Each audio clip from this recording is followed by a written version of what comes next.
I have learned so much in the last 3 years on balance. And what I learned is that there's really no such thing as balance when you are a solopreneur or entrepreneur. It's really more of a dance, right? You're sort of giving and taking and contributing more time to one area versus another at certain points. Right now, my emphasis or my efforts are really around my for-profit business at this very juncture, because the demand has just gone up for obvious reasons around diversity, equity, and inclusion conversations.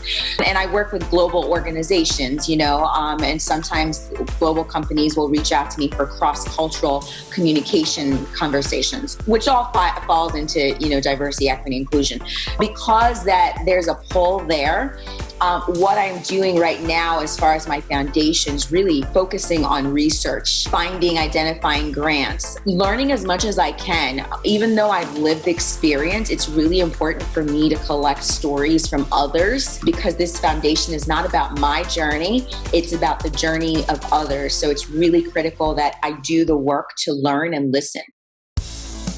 Heroes are an inspiring group of people. Every one of them, from the larger-than-life comic book heroes you see on the big silver screen to everyday heroes that let us live the privileged lives we do. Every hero has a story to tell, from the doctor saving lives at your local hospital to the war veteran down the street who risked his life for our freedom, to the police officers and the firefighters who risk their safety to ensure ours. Every hero is special and every story worth telling. But there is one class of heroes that I think is often ignored: the entrepreneur, the creator, the producer, the ones who look at the problems in this world and think to themselves, you know what, I can fix that. I can help people. I can make a difference. Then they go out and do exactly that by creating a new product or introducing a new service. Some go on to change the world. Others make a world of difference to their customers. Welcome to The Hero Show.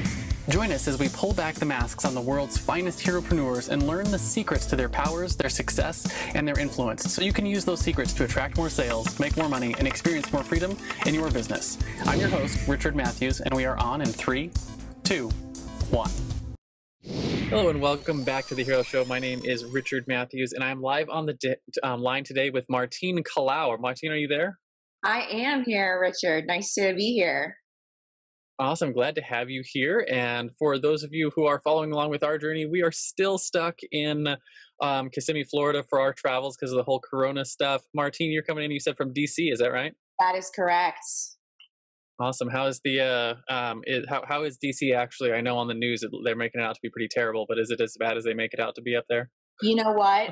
It depends on your perspective, right? But it is the nation's capital, so it would make sense that it's the culmination of a lot of different emotions, a lot of different feelings and sentiments are happening, and a lot of action. Thankfully, I've sort of been socially distancing, kind of keeping to myself, so I stay out of the action. Yeah, as long as you're safe and healthy, right? Safe and healthy, and once in a while I venture outside, but it's very humid out today, so I'm staying in the cool, air-conditioned home. Yeah. This is our first time for summer in Florida in our travels, and it rains a lot here. I was not expecting that. Like every afternoon, you can almost set your clock to it. Florida. So, yeah. So for our guests who don't know you, I want to run through a quick introduction of what you do, and then we'll get into your story. So Martine is an organizational development expert, published author, speaker, consultant, and leadership coach for corporate executives. Got over 10 years of professional experience working with Fortune 500 companies and tech startups, developing people to increase performance and productivity. And I know you said you've got some new things that are going on in your business. You want to share a little bit about those? So basically, to start off with, tell me what your business is like now. Who does you serve, and what do you do for them? Yeah, absolutely. So, Richard, I do a couple of things. So my business I've got like two arms of my business. One is for-profit and one is not-for-profit. The for-profit business really focuses on consulting and training on diversity, equity, and inclusion, as well as management development. And so my audience or my client are corporations, businesses, organizations, typically those that have gone through mergers and acquisitions, or who are wanting to foster a more equitable organization in response to, the national conversation around race relations. So that's one arm of my business, and I also do speaking engagements around that. The other arm of my business that is more nonprofit based is really focused on immigration, particularly working with stateless persons and undocumented immigrants or dreamers, because that's what I was at one point. And so, what I do in a nutshell is I have a foundation that supports this community. It's called Stateless and Dreamers Foundation. Acronym is SAD Foundation. And its job is to provide individuals, stateless persons, and dreamers with resources so that they can have a lawful home in the United States of America.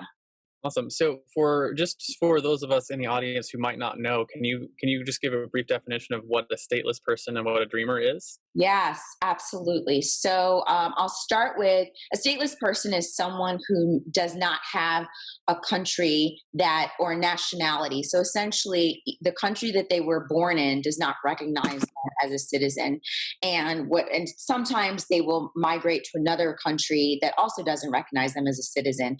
A lot of that can has to do with there are a lot of reasons why someone becomes stateless.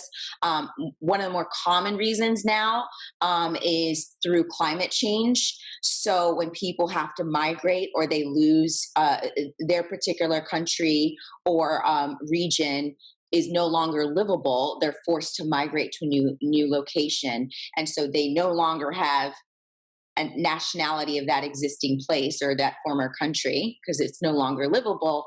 And if they're not received as as a resident of the new country, they don't have status. And that's one way that they can become stateless. There are 12 million stateless people in the world. I was one of them, and that had a my story is a long story, but ultimately, I was born in Zambia. My family's from DR Congo, both countries in Africa. I came to the United States when I was 4 years old, legally, with my mother, and I became an orphan after my mother and stepfather died. I fell out of status, and I had no state and no country to recognize me. Dreamers typically are individuals who actually come to the United States as a result of coming with their parents, typically legally, and the average age of dreamers is 2 years old. And because they lose status, or they overstay their visa, that's typically the common way they lose status. They become undocumented, and so that's how they fall into the category of dreamers, because they came in as children, as minors, and then eventually grew up as undocumented immigrants in the United States. So, what you do with your foundation is you help those people get their legal status situated here in the States? Yeah, so providing resources, because the critical piece of getting legal status is being able to have someone represent you, a reputable attorney, being able to source and identify a reputable attorney and have the resources to be able to afford an attorney. Also having the resources to afford support, mental health support, because this process and this journey, as we may see reflected in the news, it's very painful. It's draining. It's traumatizing on so many levels. And so being able to provide these individuals with resources to an attorney and mental health counseling, and also rehabilitation services. So professional development training, that's one of the things that I'm familiar with. So being able to support them in resume building and positioning themselves to go into the workforce when they are able to. So all of these things help them to secure themselves and create a home lawfully in the United States, and allow them to be thriving members of the, of America, the United States of America. Yeah, absolutely. So, just because I'm curious, how does your sort of work life split into those two categories between your Yeah. consulting practice and your nonprofit practice? That's such a good question. And I think that's one that I have learned so much in the last 3 years on balance. And what I learned is that there's really no such thing as balance when you are a solopreneur or entrepreneur. It's really more of a dance, right? You're sort of giving and taking, and uh, contributing more time to one area versus another at certain points. So right now, I've been, my emphasis or my efforts are really around my for-profit business business at this very juncture, because the demand has just gone up for obvious reasons around diversity, equity, and Yeah, inclusion absolutely. conversations. So, and I work with global organizations, and sometimes global companies will reach out to me for cross-cultural communication conversations, which all falls into, diversity, equity, inclusion. So, because that there's a pull there, what I'm doing right now, as far as my foundation, is really focusing on research. Finding, identifying grants, learning as much as I can. Even though I've lived experience, it's really important for me to collect stories from others, because this foundation is not about my journey, it's about the journey of others. So it's really critical that I do the work to learn and listen. So that I'm doing that, and so that gives me a little bit more time to really focus on my for-profit business. And at the end of the day, it's also really about being able to put food on the table, right? And being able to also contribute, also contribute to my nonprofit. So that's how I'm Yeah, sort of yeah. dancing with these two worlds right now. I've always hated that whole work-life balance scale that they use as a metaphor, Yeah, yeah, because it's like this absolutely. idea that you're going to get it to measure up perfectly, and it never works that way. It And I've always never figured the it never works. yeah. And even with sleep, the funniest thing, and I'm sure I'm going off on a tangent, so please stop me, Richard, because I love tangents here.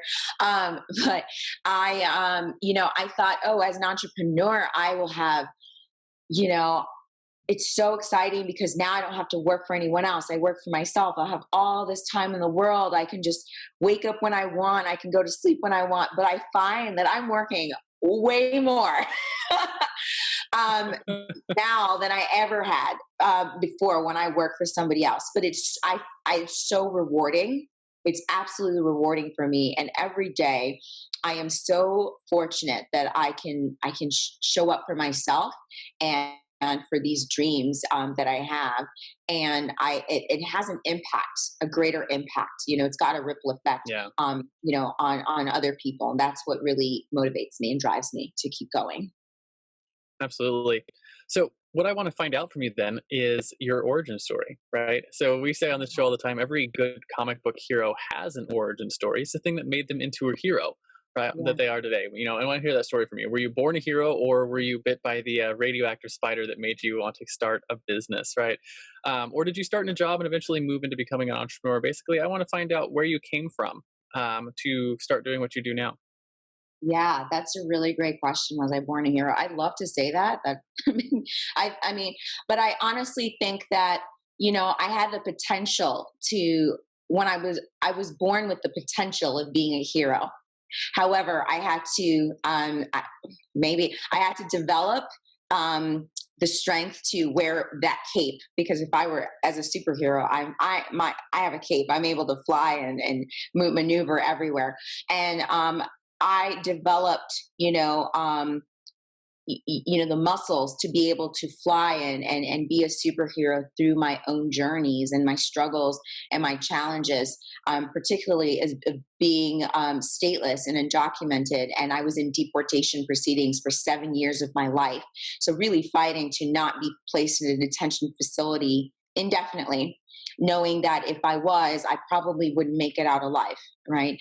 And so for me, it was really about survival and what it takes to survive. And I didn't just want to survive, I wanted to thrive. So it was really about my ability to learn how to get people to not just help me, because I never wanted anyone to see me as a charity, but to really want to invest in me, right? To see, wow, this person, this young woman has potential.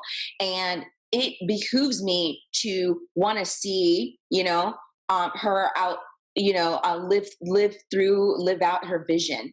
And so that is what I was committed to doing. And so I started to gain the muscle memory on getting people to invest in me. I learned how to use my voice and to tell my story. I learned how to multitask.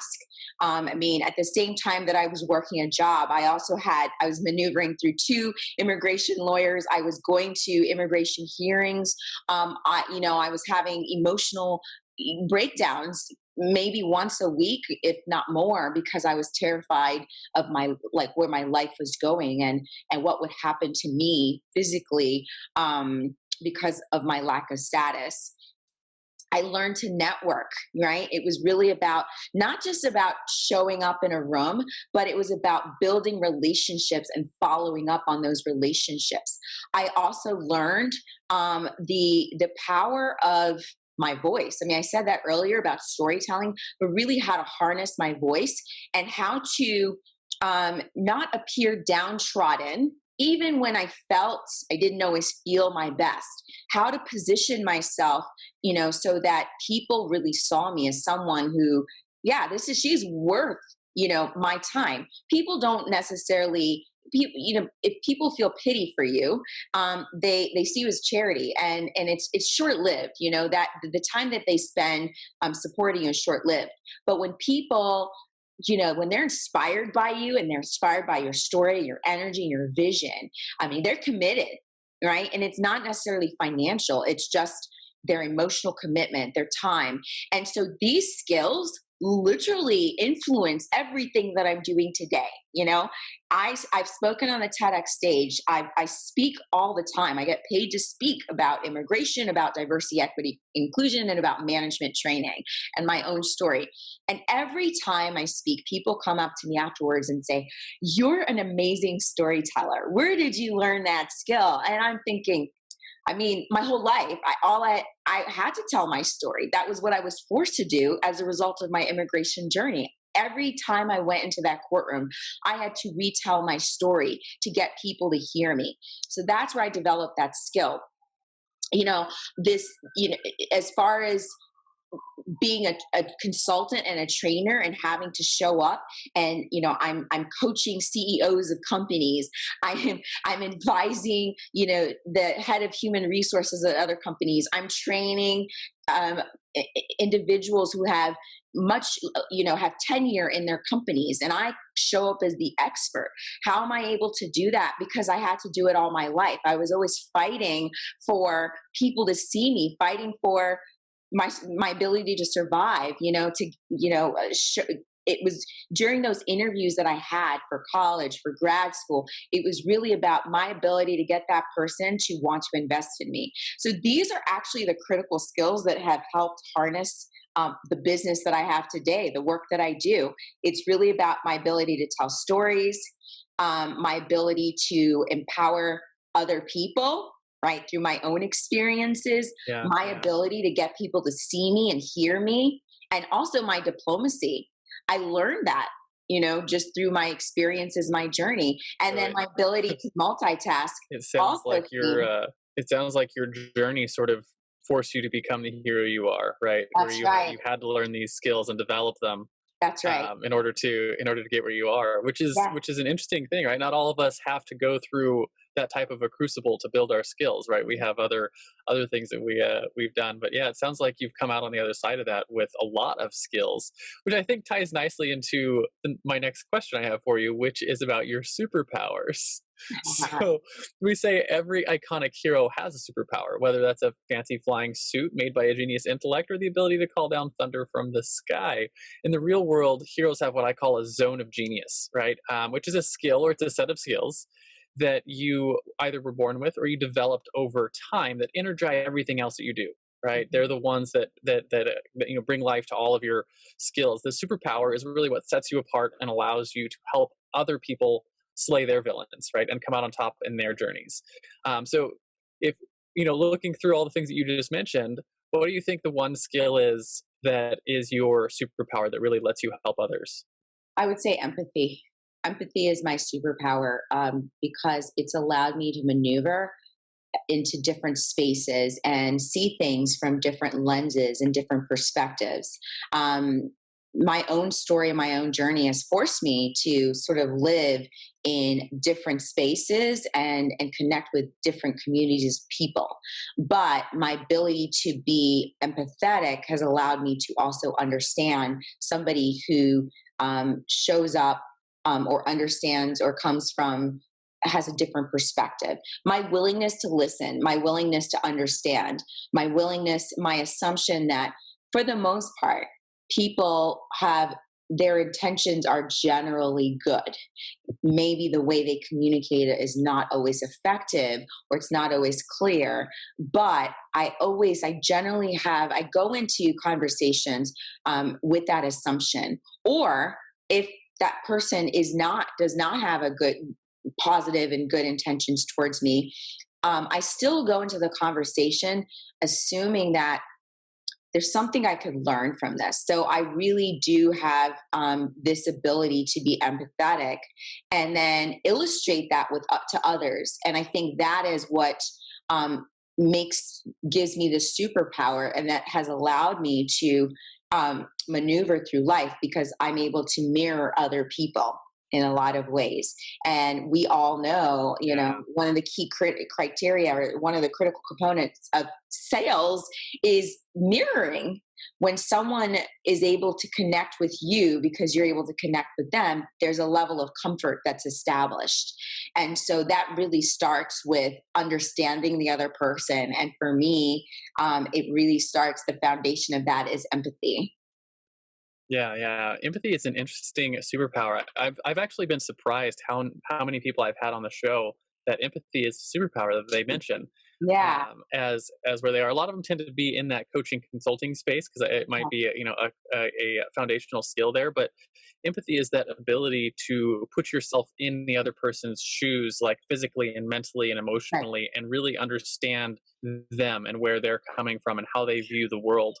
And then be able to pull yourself back out and give them good advice because of that, because you see the world the way they see it, right? Yes. And it's not something that everyone can do, right? And it's an interesting skill to both learn and then also put into practice in a really good way. And it's one of the things that it's always struck me like the best this is probably off topic, but the best villains in comic books or in TV series or anywhere, they're always the ones that you can connect with, you can empathize with. That's right. What they're feeling and what they're doing, right?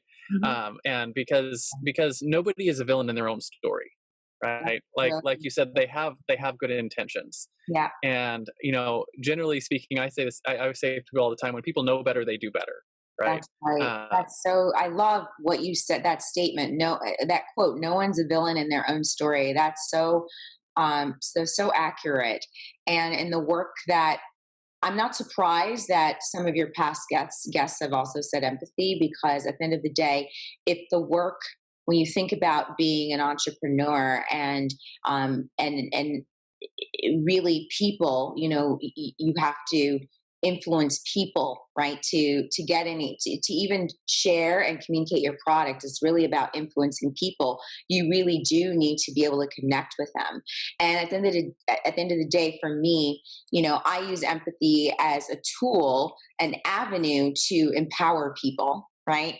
I use empathy to connect with people so that I can then share my story, get them to share their story, and then therefore empower them. And that's in the non-for-profit space and the for-profit space. My job is literally to empower people. You equip them with the tools they need to come out on top in their journey. That's right. That's correct. Awesome. So I want to flip that question on its head, right? So if your superpower is empathy, then you have the fatal flaws the other side of that. Yeah. Right? So every Superman has his kryptonite, and every Wonder Woman can't remove her bracelets of victory without going mad. You probably have a fatal flaw that has held you back in your business, right? Something that you've struggled with. Some of the ones that I struggled with, growing my business, has been things like perfectionism that has kept me from shipping product. Or lack of self-care, where I let my clients walk all over me instead of standing up for myself and my value and those kind of things. Or being a visionary but lacking the discipline to actually implement the minutia of the everyday stuff. Right? Those are some of the things I struggled with. But I think more important than what the flaw is how you've worked on rectifying it So people who are in our audience might learn a little bit from your experience there. Yes, my fatal flaw, which I'm evolving from, is saying yes to everything. I was that yes woman because The I love self-care saying one. yes. It makes me feel so good because I love the reaction people have. So people would, and it was saying yes to a myriad of things. People would have all these suggestions on things that I could do for my business. So I would say, yes, that sounds great. Or would you like to interview on this show? Yes, absolutely. Would you like to do this? Absolutely. Yes, yes, yes, yes, yes, yes, yes. And then I found that I was burned out, right? And there were some things that just were not in direct alignment with where I was trying to go. And by saying yes to everything, I was constantly pulled in multiple directions, and it was just a distraction, and I wasn't able to accomplish what I wanted to accomplish. And it's easy to to lose sight of your focus when you say yes to everything. And one of my favorite sayings is like, when you say yes to everyone else, you're saying no to yourself, and that's Yeah. ultimately what I learned. And so I now hold back on saying yes. I typically, because I still love the sound of saying yes and I love the reaction I get. But before I do that, I typically ask if the person can share a little bit more information. And then I also ask, when can I get back to you? I at least give myself a day or two to really think about, this opportunity that I'm being presented with. Because most things are presented as opportunities, right? So it's Yeah. easy to want to say yes to all of them. But I have to come back, sit with myself and go, all right, well, this is where I'm trying to go with my business. This is where I'm trying to go with my nonprofit. How does taking on this opportunity align with where I'm headed and my goals? And what I'm finding is that oftentimes it's not in alignment. It's a nice to have, and it's cool and it's fun and it's exciting, but it really isn't in direct alignment with anything I'm trying to accomplish. And so I'm able to then politely say no. Well, I'm glad you said yes to come on our show. Oh, But I'm so excited to be here. Thank you for having one of me. the one of the things that just strikes me because I've been there, right? Is that it's a self care, right? That's Where right. you put yourself last, you put everyone else first, Yes. and it's that they tell you, and everyone who's been on the plane, they always say put your own mask on first, then you can help put the mask on your kids or on your neighbors or whatever, right? And if you don't take care of yourself, then you can't do what you need to do in your business, and actually provide value and do those things. And that comes from everything from taking care of your health to knowing when to say no to we talk all the time about giving yourself permission to play, right? Actually go out and relax and enjoy a little bit of this life that you have only one chance to live, because it helps you be more creative when you come back to work. That's So I think that absolutely right. self-care, Yeah. yeah, that self-care thing is a hard thing to learn, especially I know in early in my entrepreneur career, I had thought that, and it was mistaken thinking, right? The more I said yes and the more work I did, the better results I would get. And I realized that all it was doing was making me sick and tired. Yeah, and then you're running around in circles, right? Yeah. I can say that it's not a coincidence that since in the last 4 or 5 months, since the onset of COVID, this pandemic, I've slowed down a little bit, in terms of my my wanting to get involved in various volunteer opportunities and support and do things for all these friends. At every request that I used to get, I would say yes to. I've slowed down, right, because of the pandemic and us having to be indoors more often than not. I've slowed down, and that I've been able to get a lot more clear on what I'm trying to accomplish. And as a result, right, and there's been more self-care because of it as well. And as a result, my business is thriving a lot more. So it's no That's coincidence. Yeah. that is awesome, and I'm glad to hear that, because I know in my own life, as I learned to say no more, and as I learned to do proper self care, my business has grown as a result of that. That's But I want to move on and talk a little bit about your common enemy, right? And so if your common enemy is something, every superhero has their arch nemesis, so to speak. It's a thing that they constantly have to fight against in their world, right? And in the world of business, it takes many forms, but generally speaking, we put in the context of your clients, right? So these corporations that you're working with, Yes. and it's a mindset or it's a flaw that you're constantly having to fight to overcome, right? So that you can get them better, cheaper, faster, or higher degree of results, whatever it is you're looking to do for them. It's that thing that you're constantly banging your head against the wall and be like, dang, I always have to fight against this with my clients. And if you had a magic wand and you could just bop them on the head before you started working and get rid of that, what would that common enemy be in your business? That's a great question. I actually have two, but I'll start with one. If we have time, I'll go into the other second one.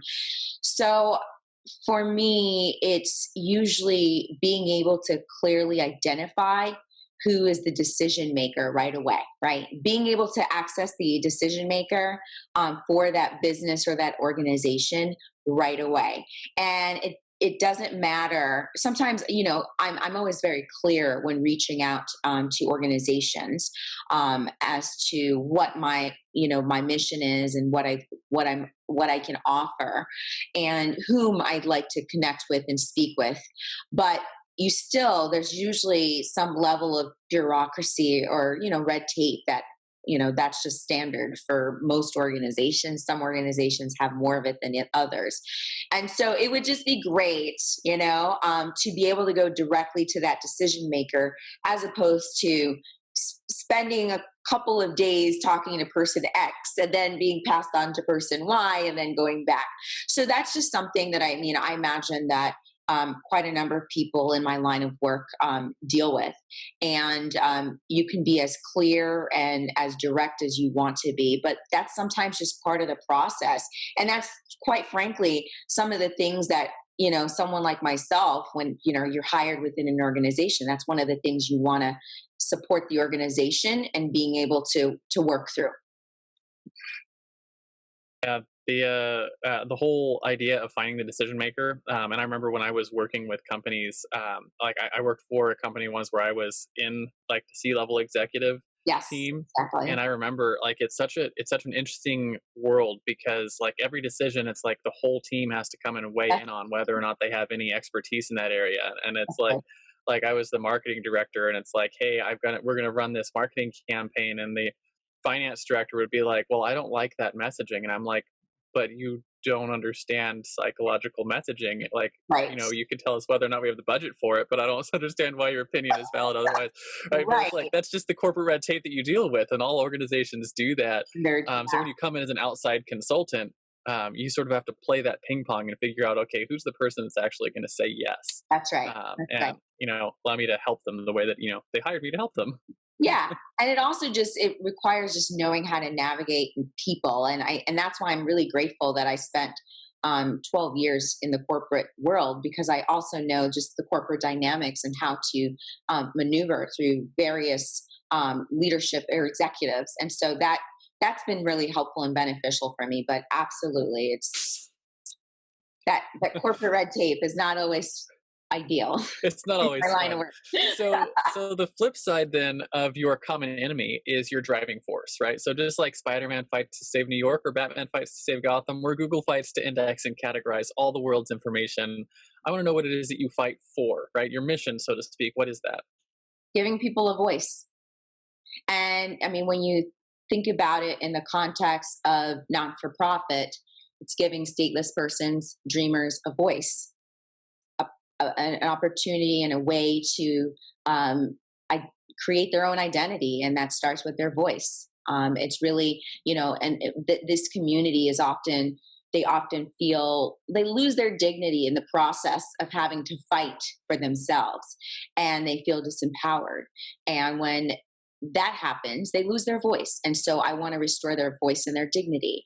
And when you think about in the corporate setting, when I come in as a consultant and then as a trainer, it's typically to support new managers, to give them the tools to be effective, right? And have a voice, an influential voice within the organization, in the company.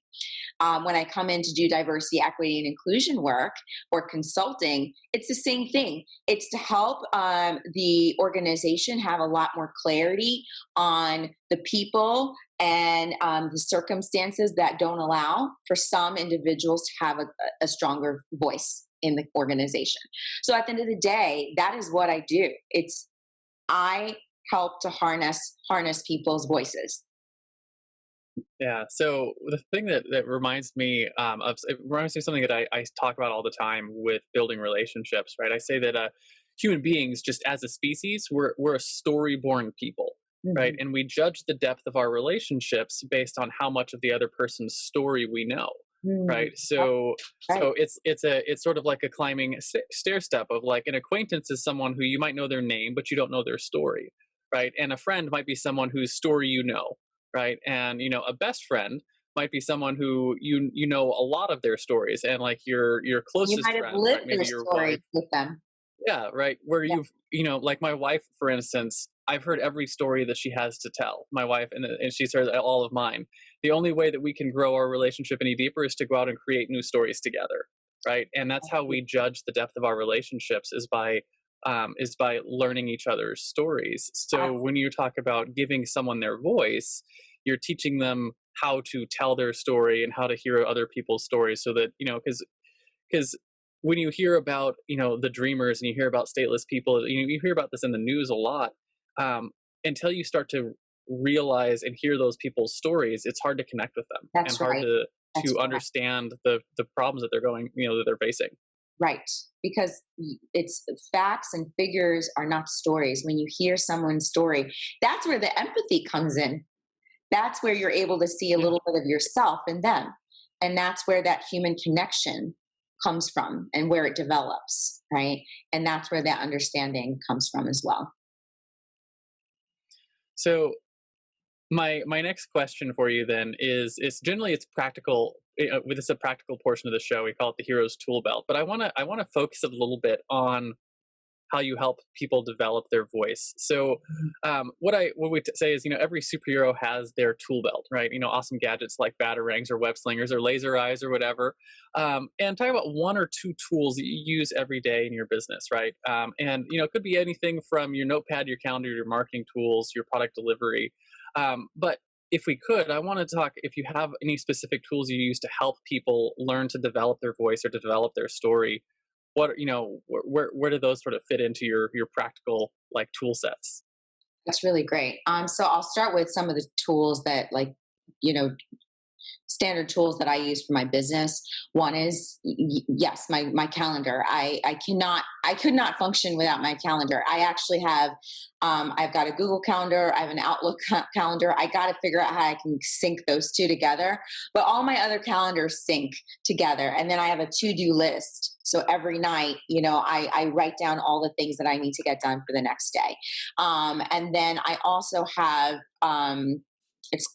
Expensify. So that's, I track my finances and, do all the bookkeeping in various spreadsheets and systems. But it's really important that all of those receipts and everything else, you're able to collect them and upload those receipts, because in the past, what I learned was doing that, waiting until the end of the year to collect all that information to pass that on to your accountant is a nightmare. So, it really saves you That it time is. if you create a system, and Expensify is just one of those things. And, there are lots of other tools out there like that, where you can just take a picture of your receipt, it uploads, and then it goes right into a spreadsheet. So that's it. As far as providing or tools for stateless persons or dreamers to develop their voice or enhance their voice. A lot of it has to do with, so one of the things I tell people, the first thing I tell this community is, even if they don't, I'm not I'm not giving them a voice. They already had one. I'm just helping them to harness their voice, right? To restore it. And the power of them being able to tell their own story, and knowing that they have the right, they control their narrative and who hears their narrative. So that's the first thing. And then the other things I tell people, particularly that community, when they reach out to me, is create a timeline of your story. Just bullet it. Because sometimes, the idea of listing or writing out a story is overwhelming for most people. So just bullet out a timeline. right? Just from the beginning to end, the beginning of the immigration journey to the end. What happened? Where were you? Et cetera, et cetera, et cetera. And that's where I start, because that's where when they can share that with me, I can start to fill in the blanks by prompting them with questions. So can you tell me this? Can you share this? And then the other thing I ask them to do is, once you create those bullets, the other thing is, I have an iPhone, record it on your voice memo. Record you telling your own story to yourself on your voice memo. There's a couple of reasons why that's beneficial. One, because you get comfortable hearing your own voice and you connect with the power of your own voice when you hear it. That's the first thing. The second is, if they needed to talk to or connect with an attorney, sometimes these stories are so traumatic and painful, it's hard to have to relive it and retell it over and over. So if you record it already, right, you can just press the play button as like the first, that initial conversation you have with your attorney or consultation. You can just pass on that recording to your attorney, your immigration attorney, and that becomes a framework in which that they can, start to understand your case. And so I think that's really, really powerful. And that can be useful for not just stateless individuals and dreamers, but anyone who's gone through something that's really trying and requires, particularly around social justice issues, and they know that they will have to, there's an element of them having to reshare that story in some capacity to access, some level of freedom. Yeah, it's interesting because we do, I help people build heroic brands, right? That's what we do, is we help them build their brands. And one of the things that you have to work on is learning how to tell your story. That's right. And it's we do the same kind of things where it's like, hey, let's talk about the timeline of your story. And, we go through things like your origin story, which is the beginning, right? And things like that. And where the big shifts were in your life, the things, it went, here's what it started out like, and here's when we ran into our big thing, and that led us to our new discoveries, right? Like they always follow that sort of a hero's journey. So it's interesting to me that, like, when we talk about marketing and getting, if in order to build a brand, you have to learn how to tell your story and learn how to put it in your voice. And we do the same kind of things: record it, right? And then transcribe it, and then work on it and massage it. So it's interesting that we use the same sort of tools to help people build their voice in marketing that you guys are using to help, dreamers and stateless people build their stories and build their case to become citizens. Yeah, and it's the same framework that I use when I lead a storytelling workshop with corporate executives. It's the same framework, because there is, the fundamentals of storytelling is the same. Yeah, absolutely. That's so cool to know. I love that. Awesome. Speaking of heroic tools, I want to take a few minutes to tell you about a tool we built that powers the Hero Show and is now this show's primary sponsor. Hey there, fellow podcaster. Having a weekly audio and video show on all the major online networks that builds your brand, creates fame, and drives sales for your business doesn't have to be hard. I know it feels that way because you've tried managing your show internally and realize how resource intensive it can be. You felt the pain of pouring 8 to 10 hours of work into just getting 1 hour of content published and promoted all over the place. You see the drain on your resources, but you do it anyways because you know how powerful it is. Heck, you've probably even tried some of those automated solutions and ended up with stuff that makes your brand look cheesy and cheap. That's not helping grow your business. Don't give up though. The struggle ends now. Introducing Push Button Podcasts, a done-for-you service that will help you get your show out every single week without you lifting a finger after you've pushed that stop record button. We handle everything else: uploading, editing, transcribing, writing, research, graphics, publication, and promotion, all done by real humans who know, understand, and care about your brand almost as much as you do. Empowered by our own proprietary technology, our team will let you get back to doing what you love while we handle the rest. Check us out at pushbuttonpodcast.com/hero for 10% off the lifetime of your service with us, and see the power of having an audio and video podcast growing and driving micro celebrity status and business in your niche without you having to lift more than a finger to push that stop record button. Again, that's pushbuttonpodcast.com/hero. See you there. And now we're back to the Hero Show. I want to talk a little about your own personal heroes, right? So every hero has their mentors, right? Frodo had Gandalf, Luke had Obi-Wan, Robert Kiyosaki had his rich dad, and Spider-Man had his Uncle Ben. Who were some of your heroes? Were they real life mentors, speakers, or authors, maybe peers who were a couple years ahead of you? And how important were they to what you've accomplished so far in your business and your nonprofit? Yeah, absolutely. So there's one hero her name is Immaculée Ilibigaza. I heard her speak when, That's an like, amazing name, by probably the way. 15 years ago. All right. And she was she was a speaker. She survived the Rwandan genocide. And she was speaking to this, this organization of, I guess they were former inmates, and they went through this program that supported them so that they weren't part of that recidivism rate, the likelihood of individuals to go back to Yeah. prison after they're released. And a friend of mine worked for that organization and invited me. I was a little nervous, like, okay, I'm going to be in a room full of inmates. That was my own, ignorance and concerns. But I went anyway, and I sat off to the side, and I just listened to her and I watched her. She owned the room. She had so much power, so much strength, so much grace, so much authenticity in how she shared her story. It almost sounded like it was the very first time she told it. And I know that sometimes storytellers, they have a tendency, some storytellers, to become very mechanical, right, in how they tell their story over and over again. But when I observed her, it felt very authentic. It felt very real. And I remember I was so young then, and I thought, I want to be just like her. That's when I knew that I wanted to stand in a room, like what I did in my career would involve me being in large rooms of people, and I would be the person speaking, and I would be sharing my story, my experiences, to harness everyone else's powers or superpowers. And I knew that I wanted to be an author because I read her book, and I just thought, oh my God, she's been through so much. And then I was also clear that, what I say is, sometimes you read books about individuals that escape horrific experiences. And, there's sometimes this feeling of this overwhelming feeling where people go, oh, that was so awful. And they close the book and they put it aside and they never look at it again because they can't process it. It's just too painful. It's beyond their capacity, of comprehension. So I was clear that I did not want that either. I wanted to be like an Immaculée, where people read her book, they learned about her story, and they wanted to do something, right? They learned skills from her experiences. And so she was my hero. She still is my hero, right?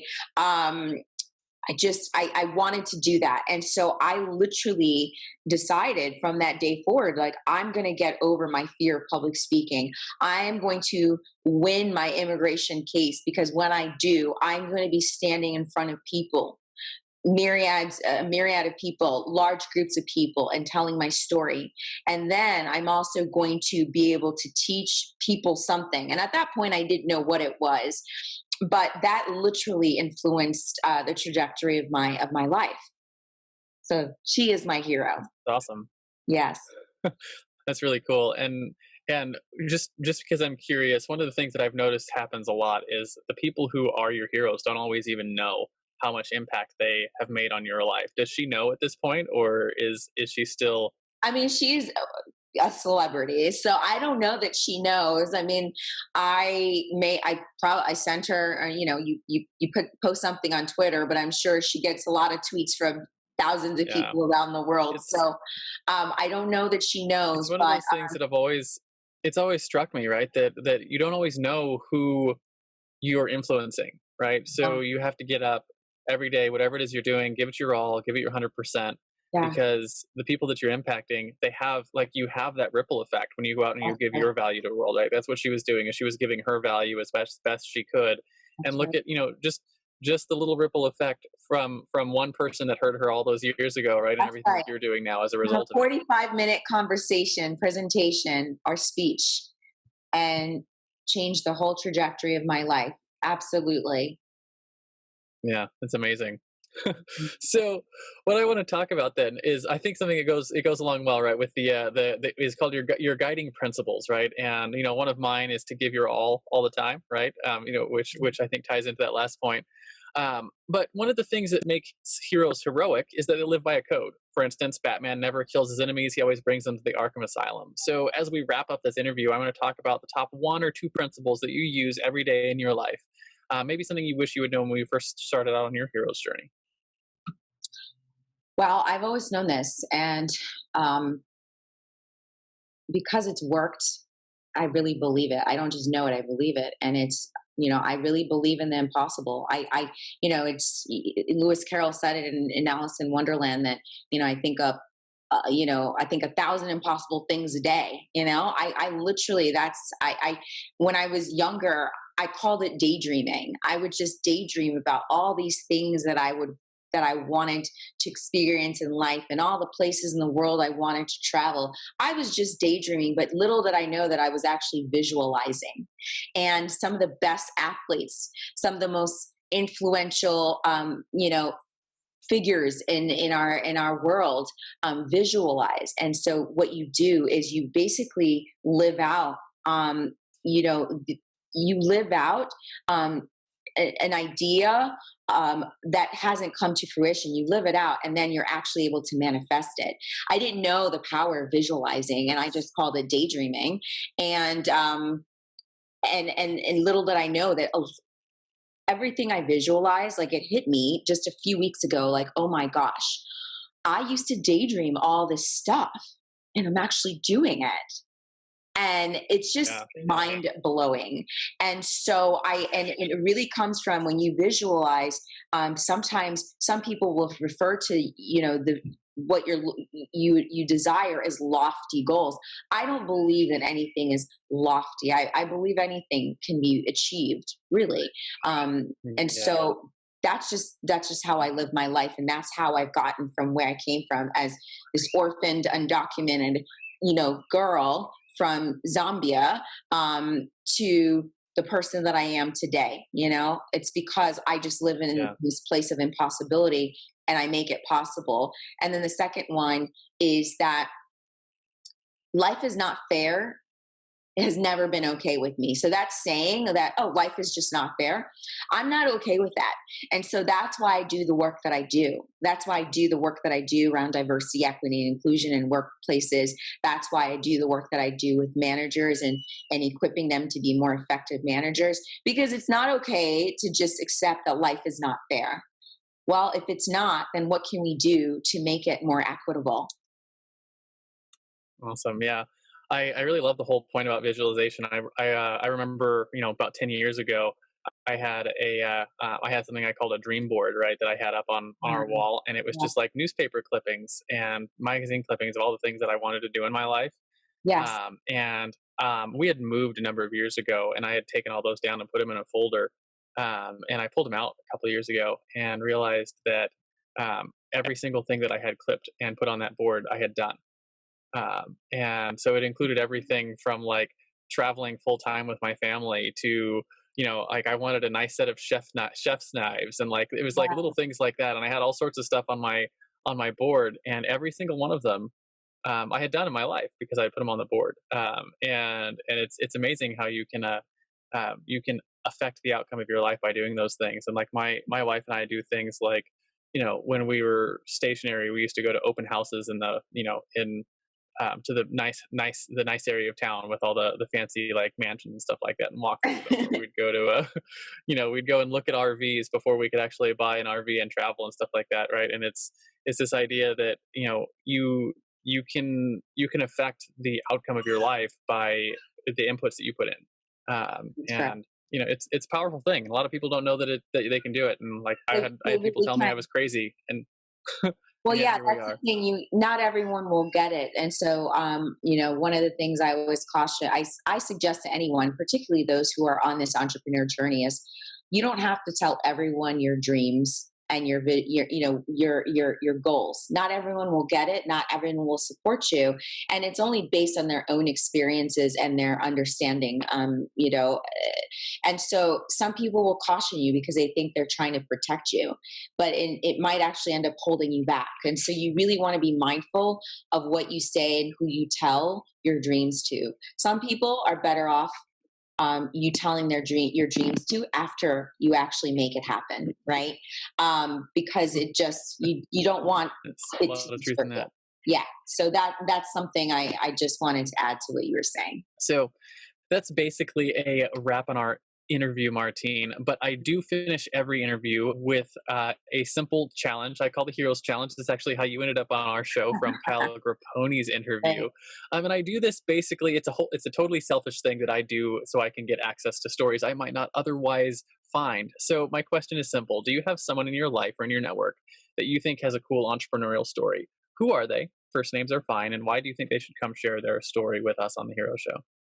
Yeah, that's great. I do have a couple of different people. I will list one of the first people that come to mind is someone I just spoke with today. She is actually someone that does work. She has a show and I think it's a podcast called Blindish Latina, and she really focuses on individuals who are dealing with disabilities, and how she wants to create a space in the corporate world where more people with disabilities, have a space there, and can have opportunities in the corporate world. And then the other thing along those lines is she wants to help those and support those individuals to feel like they matter, because as a result of their disability, they oftentimes feel like they don't matter. And so I actually just had a great session with her where she explained to me why Google Meets is much more helpful for someone who's hearing impaired than Zoom. I had no idea. She literally walked me through that and explained it. And I'm like, oh my because God. of their caption abilities that they have. Actually, I just didn't know. And so she's just someone that I think is absolutely incredible. And in her past work, she had started an organization where she really focused on food banks and being able to distribute healthy food, produce to certain communities. So she's just doing incredible, phenomenal work. And absolutely, I would love to connect her to this amazing show. And what was her name? Her name is Carolina. Awesome. So we'll see if we can connect afterwards and get her an introduction for the show. Yes. And so thank you for that. So now it's basically time for our send off. In comic books, there's always the crowd who cheers on the hero for their acts of heroism and thanks them for their work. So as we close, what I want to do is I want to find out, where can people find you if they want your help in the future? Where can they go to light up the bat signal, so to speak, and say, hey, Martine, can you come help me? And more importantly than where they can find you is, who are the right types of people to reach out and say, hey, you know what, I need your help. Absolutely. So we'll start with, if you are an organization, a business, a large business, a small, mid-sized business, and you're looking for someone to come and support you and having conversations around diversity, equity, inclusion, particularly in response to the national conversation around, racism. I am your person. And if you're an organization, a business, a startup, and you are promoting people within your company, well, they need training, right? You want to equip them with the skills to be able to be great managers. I'm the person for you. And finally, if you know someone who is stateless or a dreamer, or is just having challenges with immigration or needs resources, again, I'm somebody you can reach out to. So the best way to reach out to me is on my website. So if you just type in Martine Kalaw. Hopefully there's a way that Richard, we can get, because my name is not easy to we'll put that in spell. the show notes. Okay, great. MartineKalaw.com or Martine Kalaw Consulting. So MartineKalawConsulting.com is where you can get all my information about my consulting and my training. And you can also find me on Twitter at Martine Kalaw. Awesome. Thank you so very much for coming on and sharing with us, Martine. It's been fascinating to hear what it is that you do and hear your story. And again, so if you're one of those companies that's looking to engage with this national conversation we're having about racism today, make sure you reach out to Martine. Or if you know someone who is in that situation, right, where they are a dreamer or they're stateless and they're looking for resources, make sure you reach out to Martine. Martine, thank you so much for coming on the show today. Do you have any final words of wisdom before I hit this stop record button? My final words of wisdom is, don't focus on the status quo where right now people are saying, well, all businesses are failing. This is not a good time for all businesses. There's a lot of opportunity that still exists right now. And it's really, I think that you can really access that if you look for it. And so I think there's a lot of opportunity. Don't give up hope. Keep going. And I wish you all a lot of success and great health. Awesome. Thank you. I completely agree. I think we are looking at probably some of the biggest opportunities we've ever seen in our life today. So I agree completely. And again, thank you for coming on the show today, Martine. Thank you so much, Richard. Bye-bye, everybody.